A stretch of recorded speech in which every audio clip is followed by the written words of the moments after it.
So that's the purpose of the Asian session.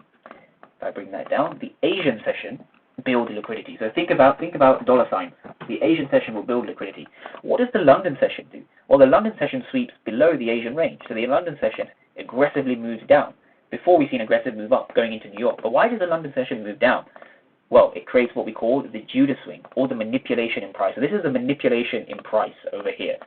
Manipulation, or Judas swing, or turtle swoop, they all mean the same thing. But from a timing perspective, the London session will very typically create that low of the day in a bullish market. Right? So after our Asian accumulation, so that's what the A stands for in AMD, we're typically going to have a manipulation in price before price rallies up to the upside, right?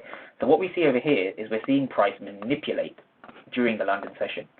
So the London session sweeps liquidity. The Asian session builds it, London sweeps it. So what we're now expecting is New York to do what? Accumulation, manipulation, and you guessed it, the New York session is a distribution.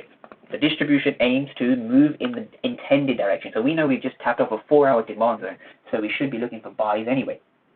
And so because of that, we need to identify a fair value gap in the New York session, and that's very important to understand, in the New York session, because we're looking for an AMD with a New York continuation. And as you can see on your charts, we have a very clear fair value gap over here. This candle here is a fair value gap in what we call the AM New York session. Okay, so the AM New York session, for those who are wondering, is going to be from 7 a.m. to 11 a.m. Eastern Standard Time, right? This is where you're going to be looking for your setups.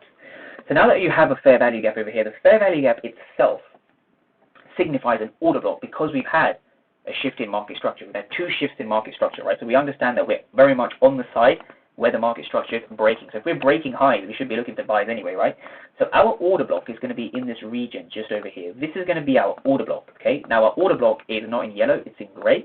And an order block is simply where we want to buy or sell off. In this case, we want to buy. So we have a bullish order block over here, a bullish OB, right? And look at how price respects it very accurately. We don't even see price break it with the body. We see only the wicks going below, right? So a safe place to keep your stop loss is going to be just below the